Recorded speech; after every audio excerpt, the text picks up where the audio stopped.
Vamos fazer uma abordagem do tratamento das inseguranças diferente da maioria das terapias tradicionais. A maior parte das terapias que tratam o medo procura curar um tipo de medo específico. Quando a pessoa vai a um terapeuta convencional porque tem medo de cachorro, o profissional vai ajudá-lo a vencer esse medo. Quando o medo é de altura, o terapeuta vai tratar o medo de altura. O problema com esse tipo de tratamento é que ele não resolve a causa da insegurança. Se você trata o medo de cachorro, mas não procura aumentar sua confiança, muitas vezes na sessão seguinte, a pessoa volta com outro medo. É por isso que vamos cuidar de resolver a causa de todos os medos, que é a falta de confiança. Medo de escuro, de barata, de cachorro, de avião, de perder o emprego, da solidão, de sexo, de não ir bem na prova, de dar tudo errado na vida, ou seja lá do que for, tem um ponto em comum: a falta de confiança. Quando eu era criança, aconteceu um assassinato que foi chamado de o crime da mala. Um sujeito matou a mulher, cortou-a em pedaços e colocou-os dentro de uma mala. Durante um tempo, parecia que todo mundo só falava nisso. Comecei a ficar em pânico, imaginando que o fantasma daquela mulher entraria no meu quarto durante a noite. Eu sofria muito com isso, mas não falava a ninguém. Até que um dia não aguentei mais e resolvi falar com o meu pai. Ele me escutou e disse para eu rezar pelo espírito da mulher e pedir a Deus que a protegesse e me protegesse. Então comecei a rezar todas as noites e logo o medo passou. Se você tem fé em Deus, não tem medo do escuro nem de assombração. Quando você trabalhar a fé em Deus, poderá dizer: Deus cuida de tudo e não preciso ter medo de nada.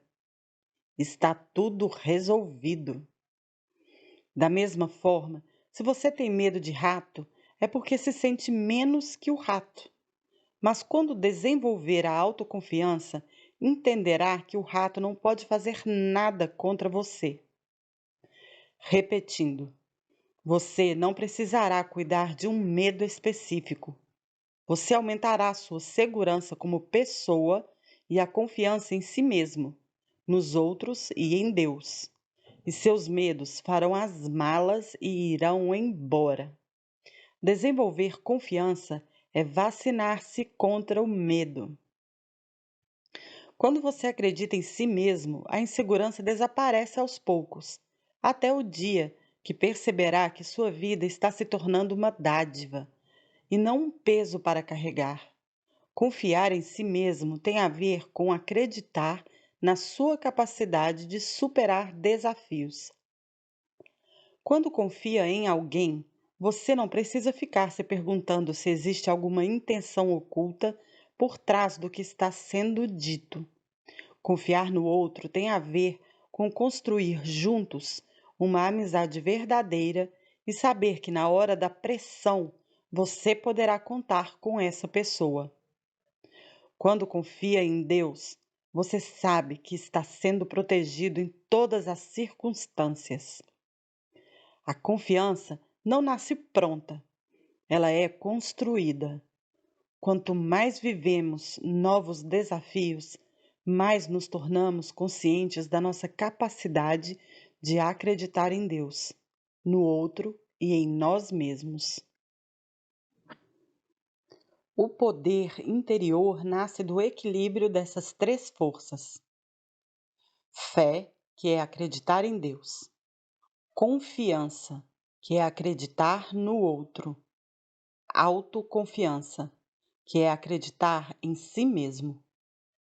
É como se tivéssemos um banco de três pés, onde cada um deles tem sua importância particular na sustentação do conjunto todo. Quando nos sentamos em um banco sem um dos pés, ou com um dos pés muito menor que os outros, ficamos inseguros e desconfortáveis.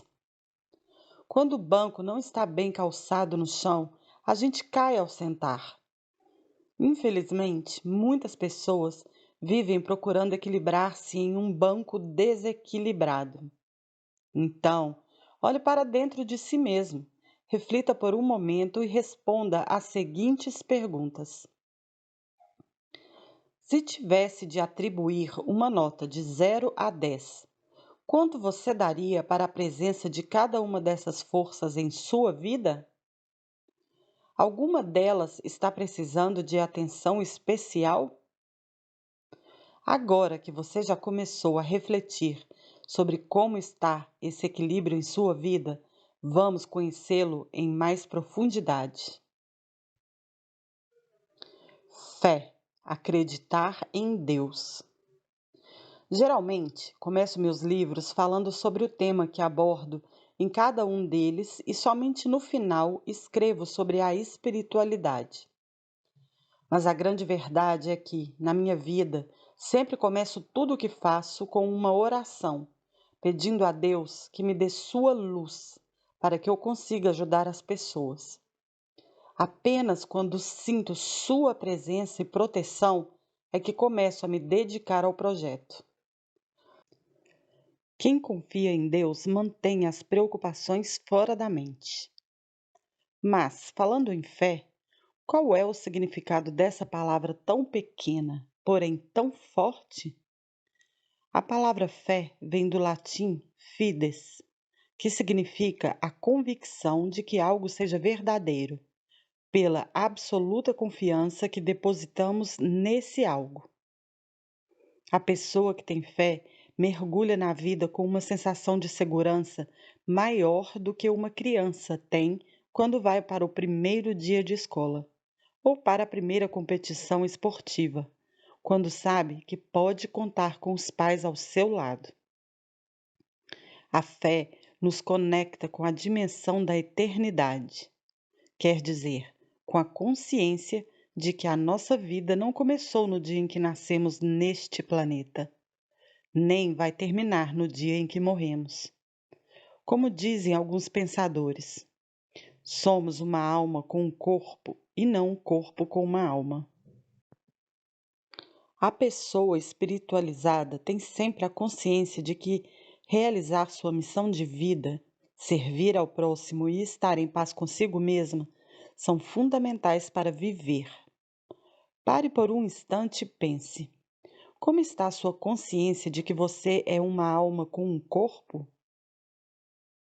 Quando temos fé, compreendemos que a vitória não vem de ganhar sempre o jogo, mas sim da consciência de realizar sua missão de vida. O resultado de um jogo faz parte do processo de aprendizagem, e por isso é preciso celebrar as vitórias e aprender com as derrotas. A sensação de insegurança vai embora à medida que a fé aumenta. Alimente sua alma. Quando você olha para Deus, percebe que Ele nunca parou de olhar para você. Zig Ziglar, escritor norte-americano. Um dos grandes desafios das pessoas hoje em dia é conciliar a espiritualidade com um mundo cada vez mais materialista. A espiritualidade não pode ser apenas uma pausa na correria da vida, aos domingos, para ir à missa, ao culto ou à oração, mas deve ser um estilo de vida, no qual temos a consciência de fazer parte de um plano maior. Gosto particularmente de um texto de Jason Sagara, administrador de empresas, que diz: a espiritualidade é sua capacidade de ser feliz e contagiar os outros ao seu redor. E na boa, não é necessário nenhuma religião para isso. Basta juntar consciência e ação para sair da estrada pavimentada de sofrimento e caminhar pelas trilhas da alegria. A espiritualidade, para mim, está na simplicidade, alegria, humildade, curiosidade e compaixão diante da vida. Muitas pessoas ficam preocupadas em alimentar suas contas bancárias e acabam ficando vazias. Por que tantos jovens que têm um início de carreira brilhante se descobrem sem ideias e sem motivação para continuar trabalhando? Por que grandes compositores compõem músicas maravilhosas no começo da carreira e, de repente, a inspiração começa a desaparecer na mesma velocidade em que cresce sua conta bancária e suas canções passam a perder a graça e o encanto?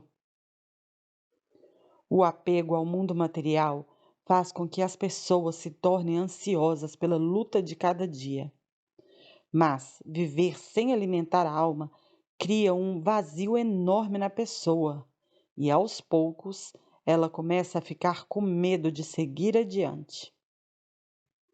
Existe um conto na filosofia oriental que mostra a importância do alimento para a alma.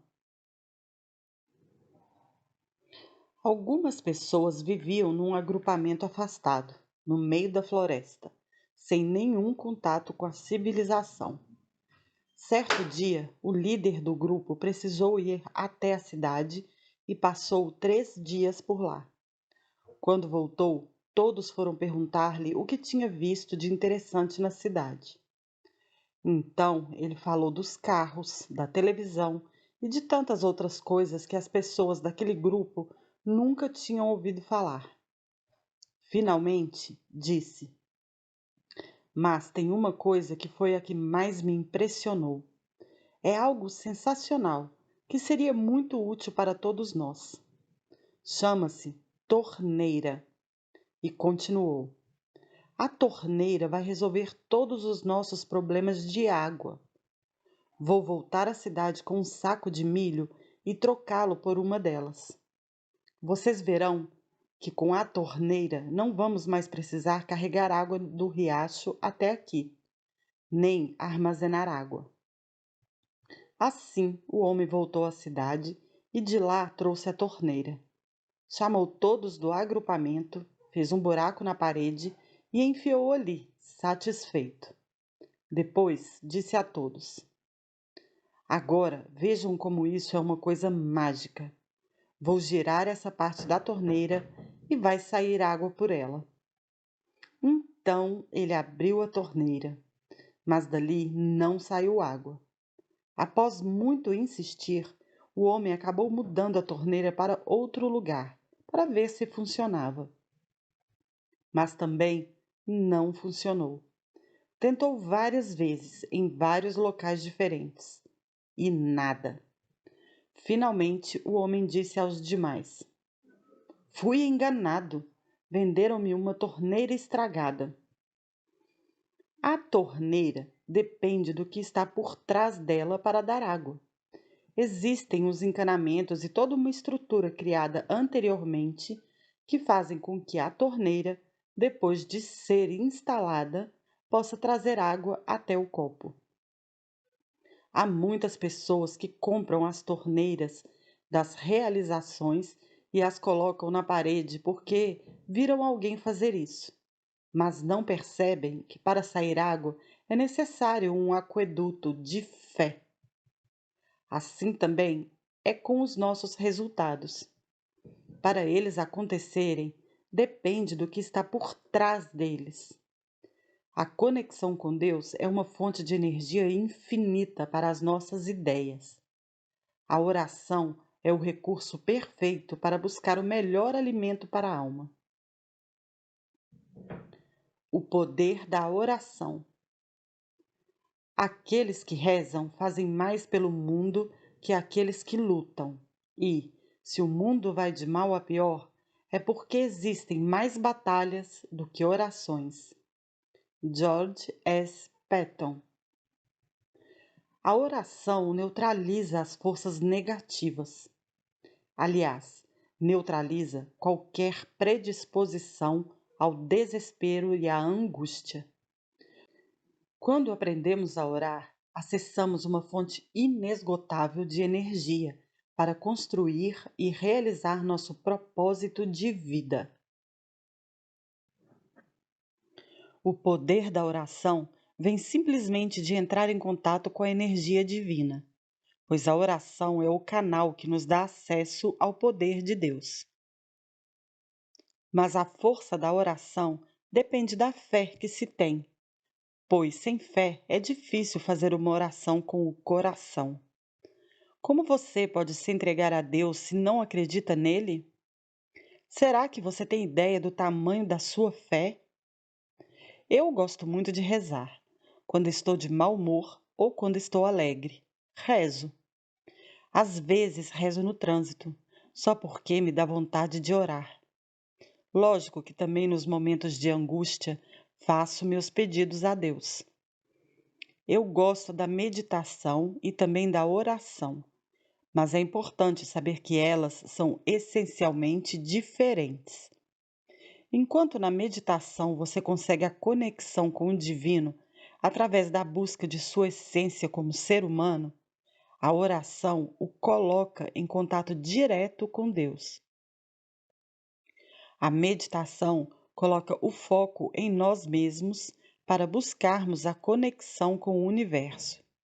Já a oração nos leva direto, sem escalas, para a conexão com um poder maior que nos sustenta e mantém a nossa existência. Orar é fundamental.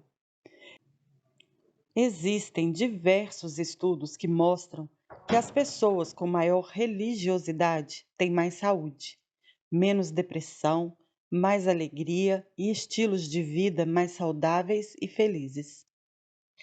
Seja qual for sua religião ou credo, é importante conectar-se com sua espiritualidade para ter uma vida melhor. Satisfazer essa necessidade de conexão espiritual é a base para a plenitude. E isso é muito mais concreto do que você pode estar imaginando. Cada dia mais vejo casos de pessoas enfermas que se entregam à oração e recuperam a vontade de viver e a saúde. Profissionais de saúde do mundo todo apresentam provas científicas do benefício da espiritualidade na recuperação de seus pacientes. O Dr. Herbert Benson, da Faculdade de Medicina da Universidade de Harvard, nos Estados Unidos, pesquisou durante 35 anos os efeitos da espiritualidade nos tratamentos de seus pacientes. Suas conclusões são simples e diretas. A espiritualidade tem efeitos benéficos no tratamento de hipertensão, de insônia e até mesmo de tensão pré-menstrual. O Dr. Benson afirma ainda: nossas conexões cerebrais foram feitas para estar com Deus. Hoje em dia, ele prescreve oração aos seus pacientes como forma de acelerar a recuperação. Eu concordo com ele. Oração pelo menos 2 vezes ao dia.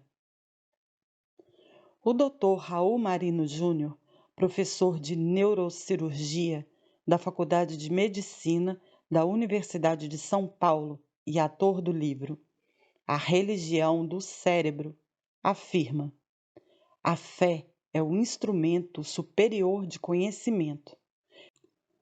Ela vem suprir as deficiências que a ciência encontra. A crença é um tremendo instrumento de conhecimento. Ela nos dá certezas do que não se vê. Gilberto Atzi, PhD em neurociência pela Universidade Estadual de Michigan, afirma: a fé é a sensação de certeza de que tudo está resolvido, que há um alento, o que tem efeito pacificador no cérebro. A religião é uma solução menos dolorosa para enfrentar a vida, porque a dúvida incomoda e angustia. O psicoterapeuta João Figueiró, da Faculdade de Medicina do Hospital das Clínicas de São Paulo, diz: quem tem fé tem melhores condições de enfrentar a dor e a doença. Em estudos recentes feitos pela Universidade de Duke, nos Estados Unidos, notou-se que norte-americanos com fé viveram 7 anos mais que os não religiosos. A doença, muitas vezes, nada mais é que um desencontro espiritual, pois a pessoa, na sua correria, esquece-se de se conectar com sua essência e fica mais vulnerável. É preciso cuidarmos do nosso lado espiritual para buscar o equilíbrio em nossa vida. O espírito é o princípio vital do ser humano, a essência da nossa energia. É o que dá significado verdadeiro à nossa existência. Na literatura atual, a dimensão espiritual tem sido descrita de várias formas. A espiritualidade é um esforço para dar significação e objetivo à vida. A espiritualidade é um movimento para se conectar à transcendência. A espiritualidade inspira, motiva e dá esperanças, dirigindo o indivíduo em direção aos valores de amor, verdade, beleza, confiança e criatividade. Larry Renetsky, em minha opinião, tem a melhor conceituação de espiritualidade. Ele a descreve como sendo formada por 3 partes: o poder interior do ser humano, o sentido da vontade de viver, a fé em si mesmo, nos outros e em Deus. A partir desse ponto, creio que já dá para perceber a importância da oração, não é mesmo? Existe uma história muito bonita sobre isso. Um velho sábio, depois de uma vida inteira servindo a Deus e orientando seus irmãos em suas agruras pela terra, um dia teve um sonho. Sonhou que encontrava Deus, assim, frente a frente, como 2 bons amigos. Deus o recebeu feliz e sorridente, do mesmo jeito que o sábio tinha a imagem dele em seu coração. Abraçou-o e disse estar feliz por aquele encontro. Depois colocou a mão direita sobre o ombro do homem e começaram a caminhar, enquanto falava com ele sobre a vida eterna e tirava suas dúvidas quanto aos seus ensinamentos. O encontro foi tão agradável que somente na hora de se despedir, o sábio se deu conta de que estar pessoalmente com Deus era um privilégio único, algo tão precioso que ele jamais havia pensado que seria digno de tal presente. Mas Deus estava ali, recebendo-o e atendendo-o em todas as suas dúvidas. Respeitosamente, o homem dirigiu-se a ele e disse, emocionado: Senhor, sou grato por ter me recebido. Foi quando o pai, olhando-o nos olhos e sorrindo, respondeu: Sou eu que tenho de lhe dizer. Sou grato por ter me recebido. Foi então que o velho homem compreendeu o que ele quis dizer com essas palavras. Normalmente nos afastamos tanto de Deus que não nos percebemos que Ele está sempre à porta da nossa casa, do nosso coração, esperando apenas que lhe digamos: entre e seja bem-vindo.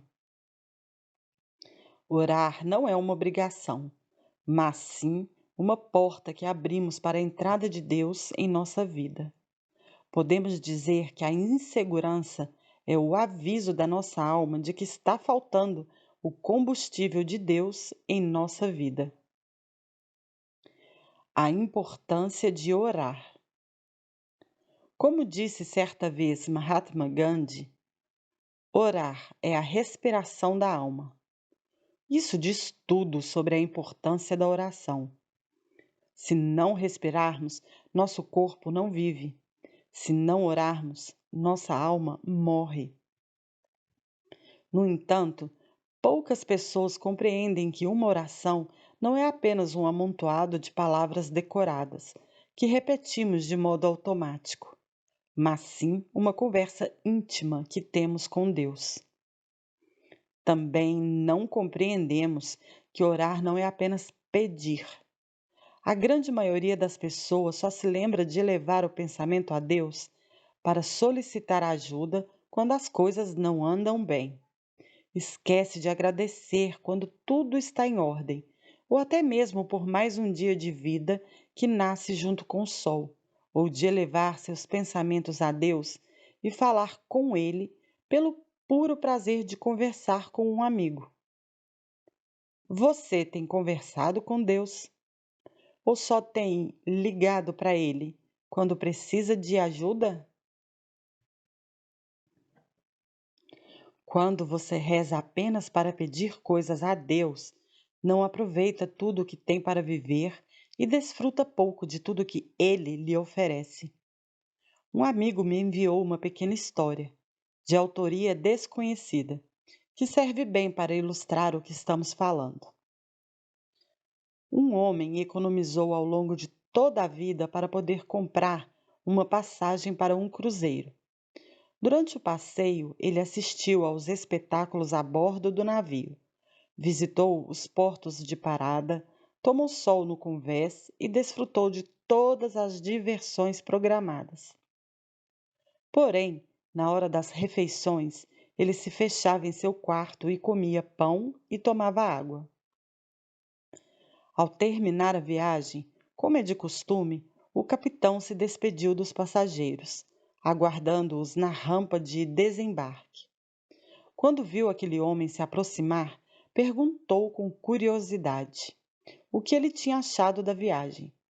Ele respondeu que havia sido tudo muito bonito e divertido e que no futuro faria novamente o passeio. E acrescentou que no próximo cruzeiro traria mais dinheiro para poder participar de todos os banquetes servidos a bordo, pois tinha sido ruim comer somente pão e água. Foi então que o capitão lhe explicou que, ao comprar o bilhete, ele tinha adquirido também o direito aos 4 banquetes diários servidos no navio. As pessoas vêm para a vida sem um contrato especificando o que está incluído nessa jornada. Por isso é importante você se informar corretamente para aproveitar todas as bênçãos a que tem direito e usar todas as suas possibilidades. Quando oramos olhando para Deus como um amigo protetor, agradecendo pelas bênçãos recebidas, podemos nos regalar com os banquetes espirituais que Ele nos oferece, em vez de saborearmos apenas pão e água. Afinal, Deus sempre nos oferece um cruzeiro completo pela vida, e quando conversamos com Ele, ficamos sabendo disso logo no começo da viagem. A oração purifica-nos a alma e prepara-nos para crescer e evoluir espiritualmente. De novo, citando Gandhi. Assim como o corpo que não se lava fica sujo, sem oração a alma se torna impura. A alma sem oração perde a visão de sua origem, do seu propósito e do seu destino.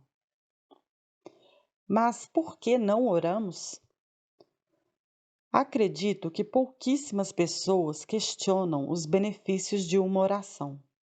Quando você se dá um tempo para orar, fica claro que seu espírito fica mais calmo, seu coração mais seguro e sua mente mais clara. Mas se reconhecemos os benefícios da oração, por que razão não oramos ainda mais? Por que não seguimos a orientação "orai sem cessar", que conhecemos tão bem? Na verdade, temos muitas dúvidas e conflitos internos que nos dificultam tirar mais proveito das orações. Vamos ver alguns. Não oramos porque pensamos que orar é uma obrigação. Muitas pessoas aprenderam que orar é uma obrigação e muitas vezes um castigo, uma punição ou uma penitência. Talvez a origem desse nosso modo de pensar venha lá da nossa infância, quando frequentávamos a igreja aos sábados e nos confessávamos para poder comungar aos domingos. Creio que você vai se lembrar do que acontecia depois de confessar. O padre nos dizia apenas algo como: por esses pecados você terá de pagar uma penitência. Ajoelhe-se em frente ao altar e reze 10 Pai Nossos e 10 Ave Marias. Orar pode ser uma bênção deliciosa quando você tiver a consciência do prazer de conectar-se a Deus. Não oramos porque achamos que Deus não nos atenderá. Orar sem confiar em Deus é impossível. Temos de confiar que Ele nos ouve com atenção. Mas muita gente não confia que Deus a atenderá. Não crê que Ele quer conceder a bênção solicitada. Então não oram, ou quando oram, suas orações são palavras vazias. Existe uma história que fala sobre isso. Em uma pequena vila, ao pé de uma montanha, houve um período prolongado de seca e calor, que acabou com as plantações e com o gado, deixando todos na miséria e passando fome. Quando a situação já estava insuportável, o líder religioso da aldeia chamou todos e comunicou: amanhã pela manhã, quando ainda não estiver tão calor, vamos todos subir até o topo da montanha e lá faremos orações para que Deus nos mande chuva. Estando mais perto dele, acredito que ele nos ouvirá, verá o sacrifício que estamos fazendo e nos atenderá. No dia seguinte, todos se reuniram ao pé da montanha, conforme combinado. Porém, antes de iniciar a subida, o líder reparou que um garoto de 8 anos estava com chapéu, capa de chuva e galochas, suando desesperadamente naquele calor. Bravo, ele repreendeu o garoto. Filho, o que você está fazendo? Você vai morrer de calor vestindo assim.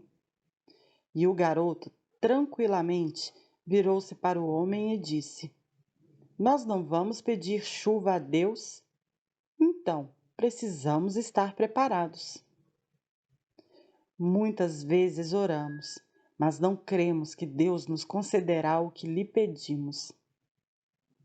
Ou achamos que não o merecemos, ou pensamos que somos insignificantes demais e que o Pai tem coisas mais importantes a fazer que cuidar de cada um de nós. Então, paramos de orar. Orar com o coração. Quando converso com as pessoas sobre orações, percebo que a maioria delas pode se enquadrar em dois tipos: as que rezam somente para pedir coisas e as que oram sem se permitir pedir coisa alguma. De novo, estamos no cruzeiro comendo pão com água. Para os que nunca pedem, é bom lembrar que Deus tem prazer em nos ajudar. Mas orar tem um segredo. Para usar todo o poder da oração, é preciso orar com o coração. Não é preciso usar palavras bonitas, estar no lugar certo, ficar em uma posição específica, com ou sem imagens ou artefatos religiosos à frente. Orar de forma correta é simplesmente usar o coração. Um simples pensamento de gratidão elevado ao céu é a mais perfeita oração. Lissing. Para mim, essa é a mais poderosa oração que existe. Certa vez me contaram uma história de que gostei muito. Um líder religioso caminhava por uma estrada quando viu um maltrapilho ajoelhado sob uma árvore. Ele parecia estar orando. O líder aproximou-se e ouviu que o homem dizia as seguintes palavras: Senhor Deus, só quero que o Senhor saiba que, se precisar de mim, pode dizer que eu o ajudo. Amém. Injuriada com tamanha presunção do maltrapilho, o homem chamou-o para conversar e lhe deu uma bronca. Como você fala assim com Deus? Você não sabe que Ele pode tudo e que você não pode fazer nada por Ele? Desculpe, Senhor, respondeu o maltrapilho, mas não sou letrado e não sei falar palavras bonitas. Essa é a única forma que sei rezar. Tudo bem, tudo bem. Então vou ensiná-lo a rezar direito. Depois de algumas horas ensinando o maltrapilho, o religioso levantou-se satisfeito e seguiu seu caminho com um sorriso nos lábios. Porém, algumas curvas mais à frente no caminho, ele ouviu uma voz que lhe dizia: Ouça, eu sou Deus. Então, confio em você para orientar meu rebanho e você faz exatamente o contrário? O líder religioso, assustado, perguntou: Como, meu senhor? Não estou entendendo. E Deus completou: Aquele homem lá atrás, na estrada, ele sempre se dirigiu a mim com o coração e nós sempre nos entendemos. Agora você o ensinou a orar com palavras vazias, que nada têm a ver com o que ele sente. Ordeno-lhe que volte até lá e desfaça o que lhe fez. Orar não é apenas dizer algumas palavras a Deus mecanicamente, apenas por falar, ou imaginar que está cumprindo com sua obrigação com Ele, ou até mesmo para ficar com a consciência tranquila. A única coisa que precisamos ter em mente é a certeza de que nossa oração está sendo feita de acordo com o que está no nosso coração. Seus pedidos sempre serão atendidos. Em vez de ficar sem dormir, preocupado com o dia seguinte, reze, pois seus pedidos serão sempre atendidos, de acordo com seus méritos e suas necessidades.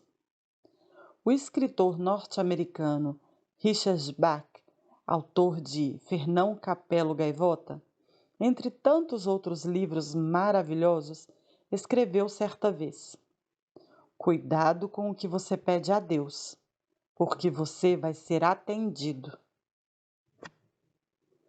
Deus sempre diz sim a tudo o que pedimos. Por isso mesmo, a responsabilidade sobre o que recebemos dele é sempre nossa. Fomos nós mesmos quem pedimos por isso.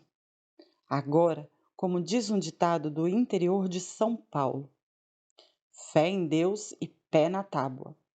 Se você ficar apenas esperando, contemplando, não vai chegar a lugar nenhum. A fé torna tudo possível, mas não torna tudo fácil. Deus não questiona seus pedidos. Ele lhe dá o que você pede, desde que seus pedidos estejam de acordo com seus méritos e com sua dedicação e seu comprometimento. Acredite nos sinais divinos. A insegurança de muitas pessoas aparece quando elas não entendem o significado dos acontecimentos na vida delas. A lógica de Deus, muitas vezes, não parece simples de ser compreendida. Por isso mesmo, nossa fé tem de ser inabalável. Um mestre indiano chamado Ramesh Balsekar, sempre que algum de seus discípulos dizia não entender a lógica de Deus, perguntava: Você entende a lei da relatividade? Diante da negativa do discípulo, ele completava: Se você não entende nem a lógica de um ser humano, como pode querer entender a lógica de um ser superior? Deixe apenas que sua fé o leve aonde você tem de chegar. Nosso caminho nos é mostrado por Deus ao longo da vida, através de sinais. Precisamos estar atentos a esses sinais e abertos às suas mensagens. Tive uma experiência que dizia respeito a prestar atenção aos sinais de Deus, que mudou totalmente minha vida. Muitas vezes penso que, caso tivesse ido a uma vidente no dia 1º de janeiro de 1984 e ela tivesse dito que eu seria um escritor conhecido, talvez eu saísse da consulta dizendo que ela era incompetente, porque nesse tempo eu não gostava de escrever nem sabia como fazê-lo. Talvez até por pura rebeldia e por não querer que alguém me dissesse o que eu deveria fazer da minha vida. Eu jamais arriscasse rascunhar um livro. Mas eu não fui a vidente nenhuma. Não precisei confrontar minhas crenças com as palavras de ninguém e deixei que naturalmente o fluxo de minha vida seguisse adiante. No começo daquele ano, minha secretária me disse que não escreveria mais meus textos. Perguntei a razão, e ela disse que eu tinha boas ideias, mas que, para ser um bom escritor, eu mesmo deveria escrever meus textos. Como éramos muito amigos, resolvi dar ouvidos à sua orientação, embora tenha ficado muito chateado com sua atitude. No final daquele mês, surgiu em mim uma vontade inexplicável de escrever um livro. Resisti um pouco à ideia, repensei os conceitos que tinha a meu respeito, mas mergulhei nesse chamado que eu estava recebendo da vida. Em maio daquele mesmo ano, lancei o livro A Carícia Essencial, que mudou toda a minha vida e que até hoje ajuda muita gente.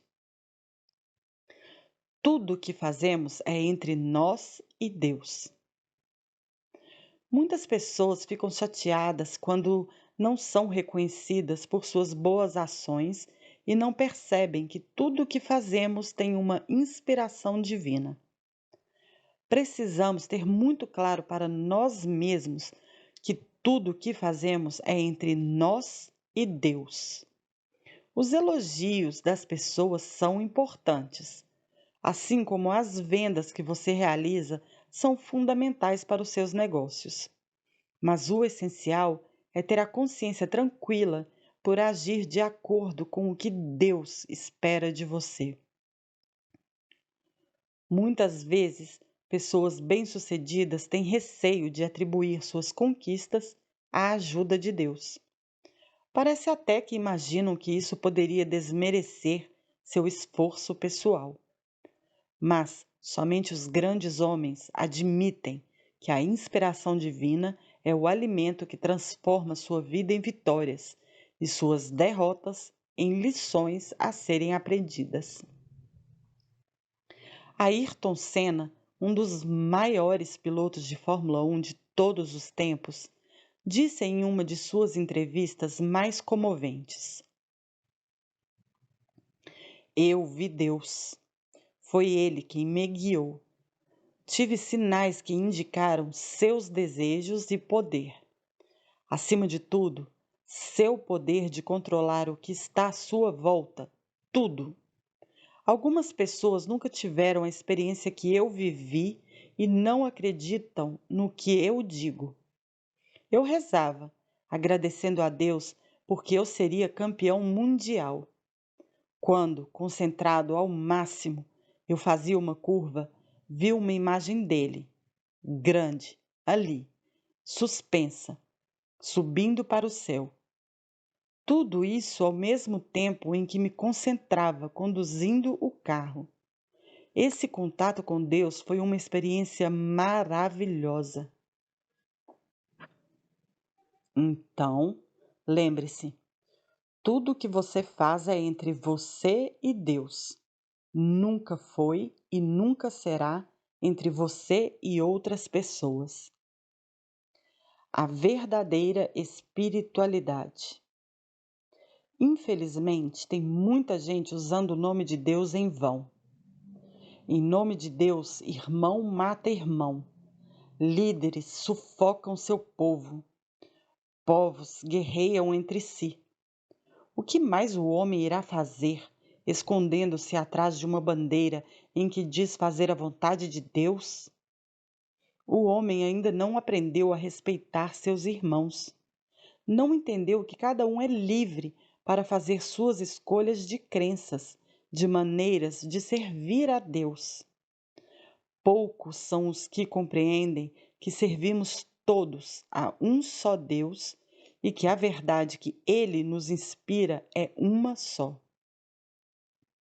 A espiritualidade não depende de uma religião específica, nem do modo de falar das pessoas. Ser espiritual tem a ver com a nossa forma de agir, levando em conta uma dimensão maior da vida. Ser espiritual é manifestar a presença de Deus em cada ato de nossa existência. É preciso abrir os olhos e perceber que a confiança que você traz no coração é que vai ajudá-lo a escolher o melhor caminho e obter a força para perseverar até realizar seus objetivos. Deixe a luz da confiança brilhar dentro de você enquanto trabalha nesses objetivos e seus projetos começarão a acontecer.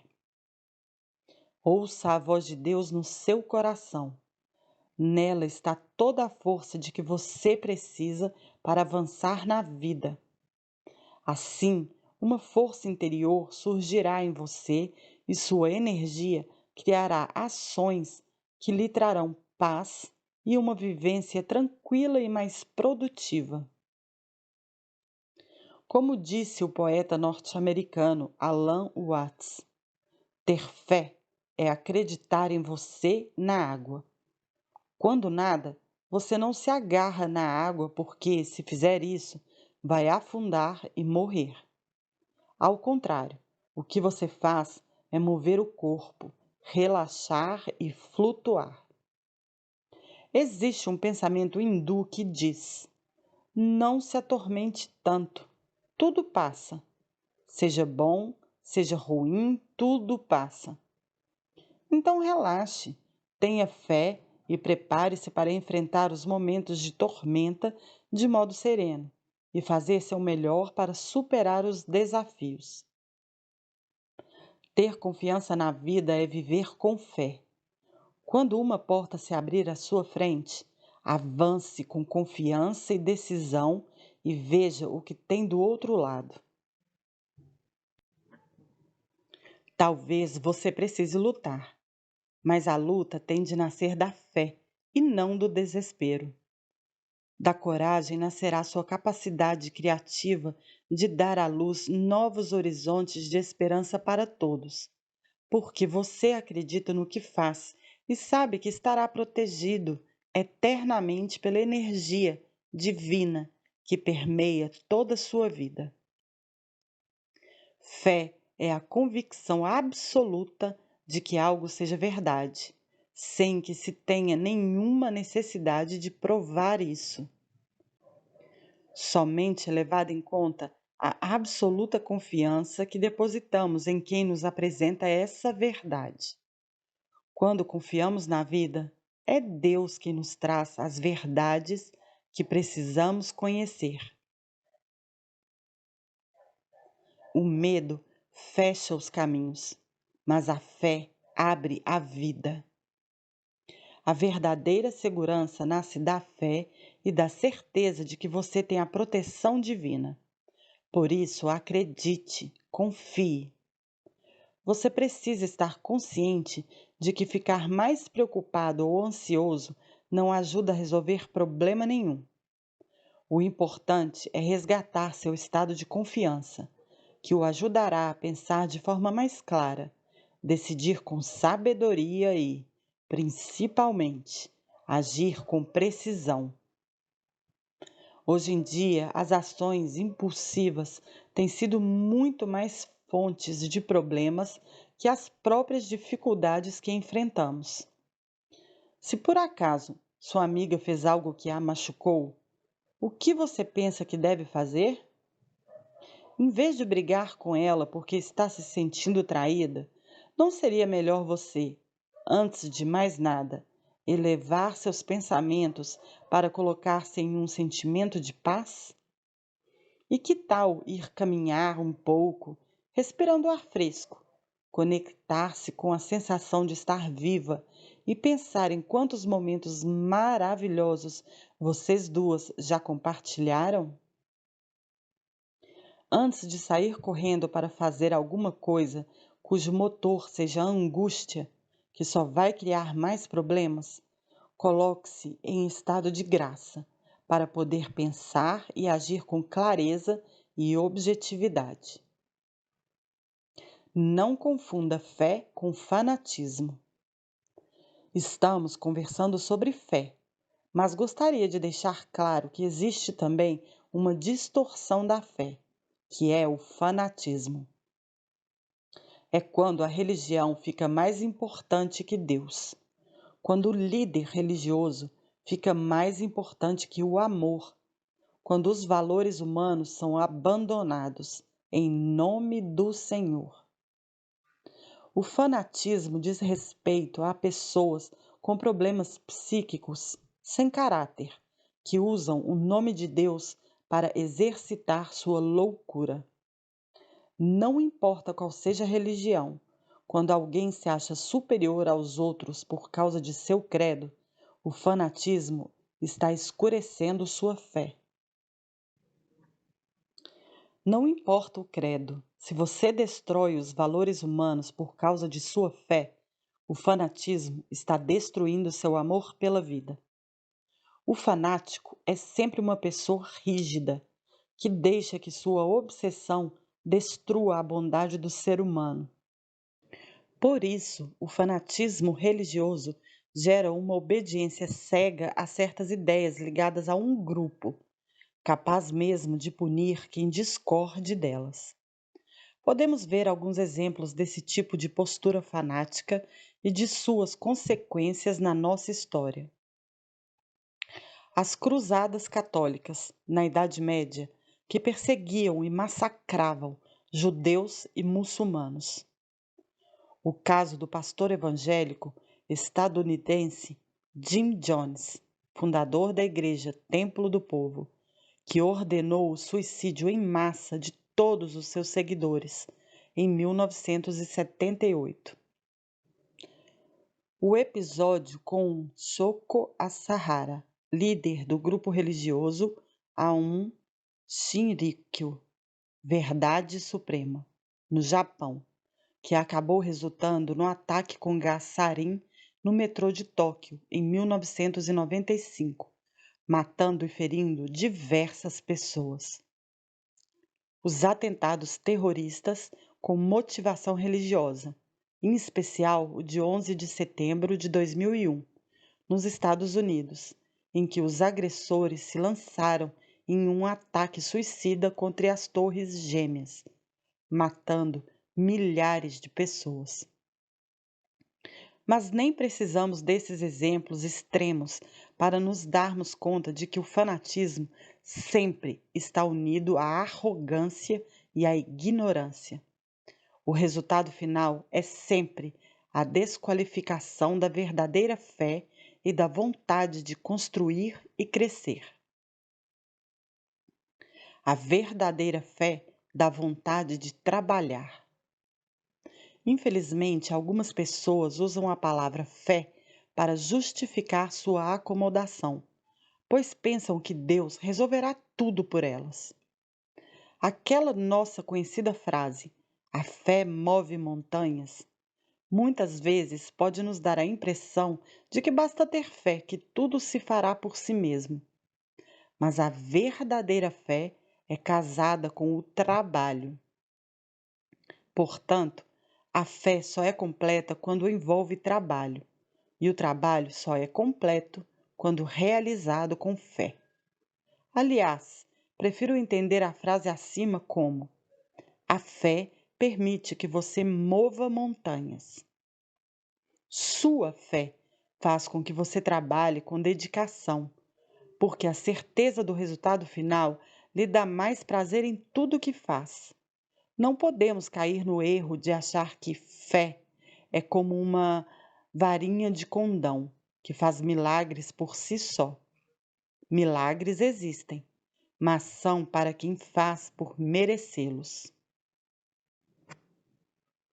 A fé sem propósito beira o fanatismo, leva ao comodismo e à acomodação, leva ao desespero e à angústia. A fé é como um radar que ajuda você a ver através da neblina, mas atravessá-la é algo que você mesmo tem de fazer. Podemos ver o futuro com os olhos da angústia ou com os olhos da fé. Primeiro fazemos essa escolha, mas depois temos de avançar rumo ao futuro. Mahatma Gandhi dizia que a fé precisa ser reforçada pela razão. Quando a fé é cega, ela morre. Isso não quer dizer que devemos racionalizar a fé nem torná-la objeto de nossa visão material do mundo. Significa apenas que fé e razão precisam caminhar juntas para dar o melhor resultado. Para você refletir, você sente que nasceu com uma missão de vida? Você sente a proteção divina em sua vida? Sua espiritualidade ajuda você a compreender as dificuldades de sua vida? Como você sente a presença de Deus no seu dia a dia?